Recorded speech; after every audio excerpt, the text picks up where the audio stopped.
नमस्कार सारे मित्रों और हमारे छोटे इन्वेस्टर। बाजार में बड़ी गिरावट, बड़ी बढ़त बाजार की ब्यूटी है। हमारे सभी चाहने वाले को किसी भी प्रकार का घबराने की कोई जरूरत नहीं है। शेयर बाजार में इंट्राडे ट्रेडिंग करने वाले के लिए एक हमारी साइकोलॉजी है। वो साइकोलॉजी क्या है? कोई भी चार्ट कोई काम नहीं करता। इसके नाम पर पैसा खर्च करने से कोई फायदा नहीं है। कोई भी चार्ट आपको 10 बार अगर प्लस का रिटर्न देता है तो 6 बार नुकसान का रिटर्न देता है। और आप क्या करते हैं? अधिक कॉन्फिडेंस की वजह से आप नुकसान ज़्यादा उठा लेते हैं, क्योंकि कोई भी पढ़ा लिखा व्यक्ति कॉन्फिडेंस उसमें भर जाता है और वो कॉन्फिडेंस के वजह में वो इंट्राडे ट्रेडिंग करने में लॉस कर लेता है, प्रॉफिट छोटा करता है, लॉस बड़ा कर लेता है। कुल मिलाकर के वो लॉस में ही रहता है। फिर आप बोलेंगे कि भाई इसकी साइकोलॉजी क्या है? इसकी साइकोलॉजी एक है ये इंट्राडे ट्रेडिंग की। वो आप अपने जहन में बिठा ले, जो भी इंट्राडे ट्रेडर काम करते हैं, क्योंकि हमारे कहने और नहीं कहने से आपका काम बंद और चालू नहीं होने वाला है। इंट्राडे ट्रेडिंग का एक ही लाइन है, उसे अपने गले में कंठी माला की तरह बैठा लें कि जो चलता हुआ घोड़ा है, जो दौड़ रहा है घोड़ा, उसकी लगाम पकड़कर उस पर चढ़ जाइए और वो घोड़ा रुकने से पहले आप उस घोड़े से उतर जाइए और दोनों में आपके शरीर का कोई नुकसान नहीं होना चाहिए। कुल मिलाकर के ये समझिए कि चलती ट्रेन में चढ़ना और रुकने से पहले उतर जाना, तो उसको बोलते हैं इंट्राडे ट्रेडिंग। अगर उसमें आपने महारत कर ली तो आपको इंट्राडे में कोई नुकसान नहीं करा सकता। आज जो मेरा वीडियो है ये पूरी तरह से यूनिटेक के लिए होने वाला है, जिसका नाम मैंने हिस्ट्री कम बैक रखा है। लोग बोलते हैं कि प्रमोटर की होल्डिंग 5% 6% है, इसमें प्लेज भी है। भाई सबसे बड़ी होल्डिंग प्रमोटर की ही होती है। पूरे शेयर बाजार में अगर आपका गेम बजाता है तो वो प्रमोटर ही बजाता है। प्रमोटर अपनी होल्डिंग को कभी भी बेच सकता है और कभी भी खरीद सकता है। जब सरकार की नकेल कसती है, तो जब उसके शेयर्स के दाम 200 थे, 150 थे, तो उसको मालूम है कि सरकार हमारे ऊपर नकेल कसने वाली है, हम जेल के अंदर जाने वाले हैं, हमारा पूरा कारोबार ठप होने वाला है। तो जब ऐसा मालूम हो जाए तो उसका माल 150 रुपये में बिक रहा है तो अपना माल बेच ही देगा। पहले सेल्स उसकी ऐसे कम हो जाती है, माल उसका बिक जाता है, वो लाभ की वजह से बेच देता है। दूसरा, अगर किसी बैंक में उसने शेयर प्लेस कर रखे हैं और वो इसका इंटरेस्ट पेमेंट नहीं करता है और शेयर्स के भाव टूटते हैं तो वो शेयर्स इन्वोक हो जाते हैं, यानी बैंक वाले उससे बिना पूछे शेयर मार्केट में शेयर बेच देते हैं और अगला बंदा तो जेल में चला गया। उसके शेयर्स हाउस, उसके सेल्स हाउस, उसकी प्रॉपर्टी की रजिस्ट्री सब पर बैंड हो गई, तो प्रमोटर की होल्डिंग तो कम हो ही जाएगी। इसलिए प्लेज को भी खतरा बताते हैं। प्लेज को खतरा बताने के लिए यही होता है कि प्लेज किए हुए शेयरों की कीमत जब गिरती है तो कंपनी वाले को पैसा या शेयर और जमा कराना पड़ता है। अगर वो जमा नहीं कराते हैं तो बिना पूछे वो सारे शेयर्स बेच करके अपने पैसे की रिकवरी कर लेती है, चाहे बाजार में उसका 8 आना दाम हो जाए या 800 दाम हो जाए, उससे कोई मायने नहीं रखता है। और रही बात लॉस मेकिंग कंपनी के बारे में, भी लोग बोलते हैं ये कंपनी लॉस मेकिंग है।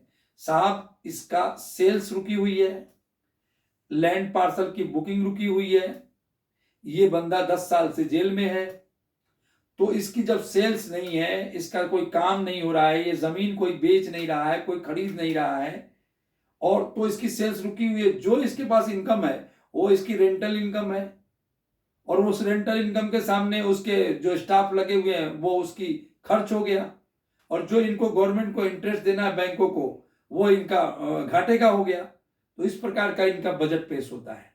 अपने को 100 करोड़ रुपए की रेंटल इनकम, अपने का 110 करोड़ का सैलरी पेमेंट और अपने पास में 300-400 करोड़ रुपया का इंटरेस्ट, तो हम तो 100 करोड़ का माल ही बेच रहे हैं, हमें देना है 500-600 करोड़, तो 400 करोड़ का घाटा पोस्ट हो गया। इसलिए ये बात मतलब दूसरे कमोडिटी में लागू होती है, इस कमोडिटी में लागू नहीं होती है। अब रही बात इसका बिजनेस मॉडल, इसका बिजनेस मॉडल है जमीन का। जमीन का नियम क्या है, कोई भी जमीन रजिस्ट्री करने के लिए खरीदने वाला और बेचने वाले को दोनों को रजिस्ट्रार ऑफिस में जाना पड़ता है। ये कमोडिटी नहीं है कि कोई भी बेच लेगा, नहीं बिका तो एक्सपायर हो जाएगा। ये लैंड पार्सल बिजनेस है, इसमें बेचने के लिए खरीदने के लिए जाना पड़ता है। पक्के के भी पैसे आते हैं, जैसा सबको मालूम है, कोई भी बिल्डिंग कोई भी जमीन बिकती है तो कच्चा पक्का भी होता है। समझिए 25 लाख की रजिस्ट्री हो रही है, 1 करोड़ में बिक रहा है तो 75 लाख कच्चा लेने के लिए भी चाहिए, फिर 75 लाख रुपया लगाने के लिए भी उसको जगह चाहिए। उसका काम पूरा चौकअप है। इसलिए लॉस मेकिंग रिजल्ट कभी मायने नहीं रखता, क्योंकि कंपनी की सेल्स ही नहीं है। अब कंपनी जाकर के अपना सेल्स करना शुरू करी है, और वो भी सेल्स कंपनी की गवर्नमेंट के थ्रू हो रही है।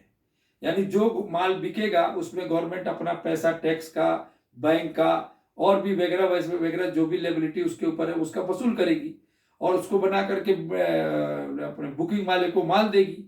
उसके देने के बाद में जो पैसा बचेगा वो इनका पैसा है, और वो इनका पैसा है, उसका कंपनी पूरी इनकी तरह हैंड ओवर हो जाएगी। 3,000-4,000 करोड़ में कोई रियल एस्टेट कंपनी होती नहीं है। उसके हिसाब से इस कंपनी में काफी अच्छा मूवमेंट है, और शेयर के भाव बढ़ गए और घट गए, इसमें हमारी फिलॉसफी है। समझिए कि किसी भी यूनिटेक के होल्डर के पास में 25 रुपए के शेयर है, 25 रुपए के है, 50 रुपए के हैं। 50 वाले ने बहुत गिरावट पर 25 रुपए में और ले लिए तो 75 के 2 शेयर हो गए, यानी 37.5 की खरीदी हुई। किसी ने 25 में लिया तो वो फंस गया, वो 10 में और ले लिया तो उसकी 35 की खरीदी होगी, 17.5 का एवरेज आ गया। अब किसी ने 10 में लिया, वो 8 आने में ले लिया, और तो 10.5 के 2 शेयर हो गए, 5.25 की खरीदी हो गई। अब सारे लोगों को एवरेज करने के बाद भी इसकी खरीदी 10-12 रुपए के आसपास ही आती है। अगर प्रमोटर अपना वापस शेयर 12, 15, 20, 25 रुपए में खरीद लेता है तो उसको क्या नुकसान है? आप उसने 150 रुपए में माल आपको बेचा, आपने एवरेज करके उसको लेके आए 10 रुपए की खरीदी पर, और वही 10 साल के बाद 12-15 रुपए में वापस प्रमोटर को बेच देते हैं, तो प्रमोटर को क्या नुकसान? और मीडिया हाउस हल्ला उठाते हैं कि 8 आने से 10 रुपया हो गया, 8 आने से 10 रुपया हो गया। यह भी हल्ला उठाना चाहिए कि 500 रुपया से 10 रुपया हो गया। 500 से 10 रुपया हो जाए तो 90% का माइनस रिटर्न हो गया। इसके लिए इन सब बातों पर ध्यान नहीं रख करके आप यूनिटेक शेयर में एक्यूमुलेशन जारी रखें। ये मैंने जो पहला टारगेट आपको दिया था, जब ये 2 रुपया था, मैंने बोला कोई रुकेगा नहीं, सिर्फ डराएगा। आपको दरिया में लगेगा आपका जहाज डूब रहा है, और ये 12 रुपया आसानी से चला जाएगा। बिल्कुल 12 रुपया का भाव आज इसने टच करके दिखा दिया। सारी हलाल कुलहाल के बावजूद भी 12 का टच दे दिया। अब यहां पर आपको थोड़ा डराएगा, थोड़ा लुभाएगा, थोड़ा दिमाग पर प्रेशर लाएगा, और ये प्रेशर अगर आप बर्दाश्त कर सकते हैं तो नेक्स्ट टारगेट 22 रुपया का नोट कर ले। 22 रुपया पे टारगेट के लिए आप इसको होल्ड करें। डिफिनेटली इसको 22 रुपया दिखाना है, और टाइम भी इसको ज्यादा नहीं लेना है। इसलिए बिल्कुल ना घबराए। लंबे समय के जो रुकने की आदत जिनकी है वो 22 रुपये के लिए बने रहे।